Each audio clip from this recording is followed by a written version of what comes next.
राधे राधे गुरुजी। जी बेटा। गुरुजी मेरे आपसे 3 प्रश्न है। सबसे पहला प्रश्न तो ये है कि क्या अपने धर्म के प्रति कट्टर होना यानी कि अपने धर्म पर सहजता से डटे रहना, क्या ये गलत है या सही है? सही है। अपने धर्म के लिए कट्टर होना बिल्कुल सही है।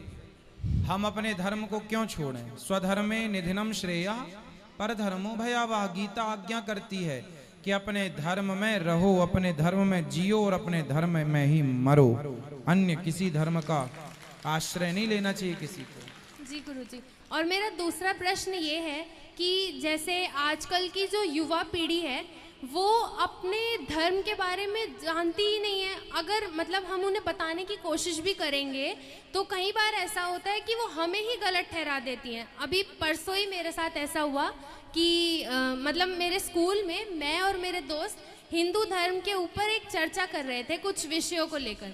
तो उसमें कुछ ऐसी बात हुई जिस पर बहस होने लगी।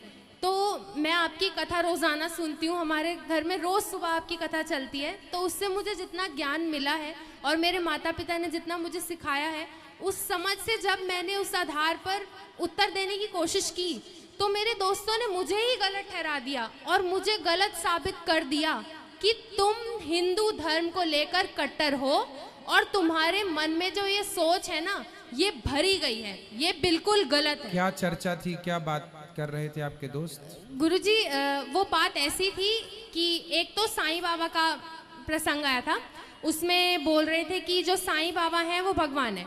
मैंने बोला कि मैंने कथा में ये सुना है कि जो साईं बाबा थे वो फकीर थे और फकीर मुसलमानों में होते हैं। आपने बताया हिंदू में तो साधु संत होते हैं। तो मैंने बोला कि फकीर तो शब्द ही मुसलमान है, तो साईं बाबा भी मुसलमान ही थे क्योंकि साईं शब्द भी आपने बताया कि मुसलमान है। लेकिन वो सब मतलब उल्टा मेरे ऊपर चढ़ गए कि मतलब तुम तो हिंदू मुस्लिम में भेद करती हो, ये है वो है। मतलब मैंने इतना समझाने की कोशिश की लेकिन वो 6-7 जने थे और मैं अकेली थी। मैं किस किस को कैसे जवाब दे पाती? कोई बात नहीं, शेर अकेले ही होता है, गीदड़ की झुंड होती है, कोई दिक्कत नहीं है। आप अपनी जगह सही हो। झुंड में गीदड़ होते हैं, शेर झुंड में नहीं होता।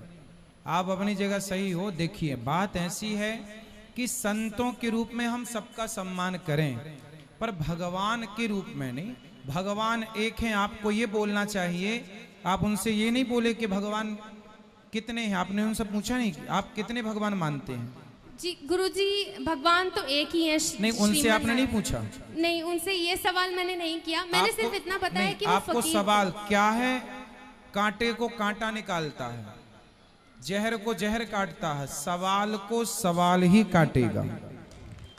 सवाल को उत्तर नहीं काटता, सवाल को ये तरीका है। जब कोई आपसे सवाल करे कि कोई जैसा आपने नाम लिया कि क्या वो भगवान है, तो आप उनसे ये पूछना कि ये पहले ये बताओ कि आप कितने भगवान के बारे में जानते हैं, कितने भगवान मानते हैं। तो वो बताएंगे, वो उनको ज्ञान होगा तो वो ये बताएंगे कि भगवान एक है।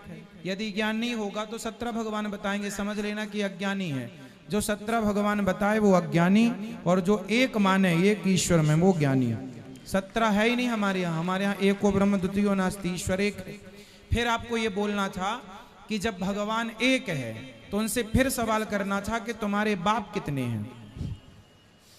वो बताते कि बाप एक है, तो आप पूछना, फिर सवाल करते क्या 2 बाप हो सकते हैं? फिर वो बताते नहीं, 2 बाप नहीं हो सकते। तो फिर आपको कहना था जैसे 2 बाप नहीं हो सकते ऐसे 2 भगवान नहीं हो सकते। जी गुरुजी। और मेरा आखिरी प्रश्न ये है कि मतलब जैसे मैंने अभी बताया कि बाहर के लोग मतलब उनकी सोच आजकल ऐसी हो गई है कि वो कहते हैं कि तुम्हारा ना ब्रेन वॉश किया जा रहा है, तुम्हारे दिमाग में इन चीज़ों को भरा जा रहा है। तुम्हारे अपने कोई सिद्धांत नहीं है हिंदू धर्म को लेकर, तुम्हारा अपना कोई ज्ञान नहीं है। तुम्हें सिर्फ ये सिखाई जा रही हैं और वो चीज़ें तुम्हारे माँ बाप तुम्हारे दिमाग में भर रही हैं।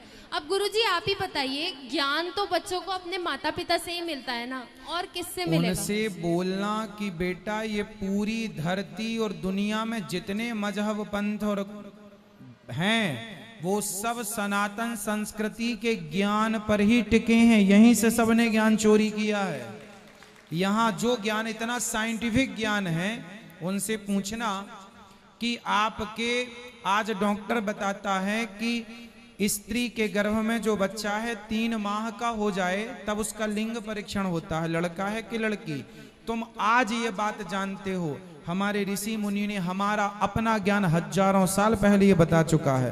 भागवत जी में लिखा, समझाओ न मूर्खों को। अब पढ़े तो जाने, नहीं पढ़े। अब उनसे पूछना कि सूर्य ग्रहण पड़ता है, चंद्र ग्रहण पड़ता है जब नासा नहीं था, 1950 के पहले, 1940 के पहले तो नासा भी नहीं था। तो जब नासा नहीं था तब क्या सूर्य ग्रहण नहीं पड़ता था? जब पड़ता था, जब नासा नहीं जानता था, तब भी भारत के लोग जानते थे कि पंचांग में लिखा रहता था। हमारे देश में शतक पंचांग होता है, शताब्दी पंचांग, 100 साल पुराना पंचांग भी मिल जाएगा। वो पंचांग भी आज अवेलेबल है जो जब नासा नहीं था। आप गूगल में डालना कि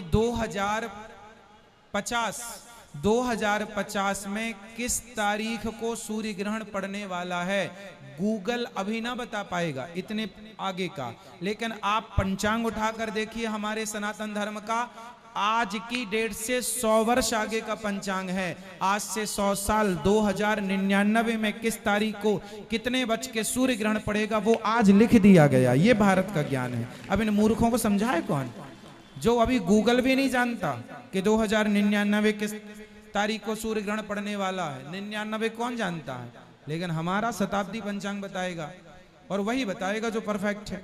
मतलब इतने आगे की गणित भी निकालने कोई बैठा है तो हिंदू धर्म में ये ताकत है, सनातन में ये ताकत है। ये साइंस तुम क्या पढ़ोगे और क्या पढ़ाओगे? तुमने अपनी संस्कृति को भुला दिया, अपने धर्म को पढ़ना भूल गए, अपनी संस्कृति को भूल गए। वरना आज दुनिया में हर रिसर्च आप कर रहे होते, अर्थात भारत कर रहा हो। तो उनसे बोलना कि विमान का आविष्कार किसने किया?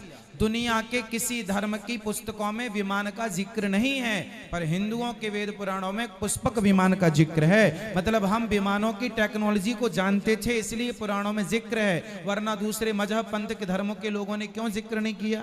दूसरा, उनसे बताना कि 1885 में दलपदे जी ने विमान बनाया था। उसके पहले सतयुग में करदम जी ने विमान बनाया था, नाम था कामक विमान। और राइट ब्रदर्स ने 1903 में विमान बना के उड़ाया।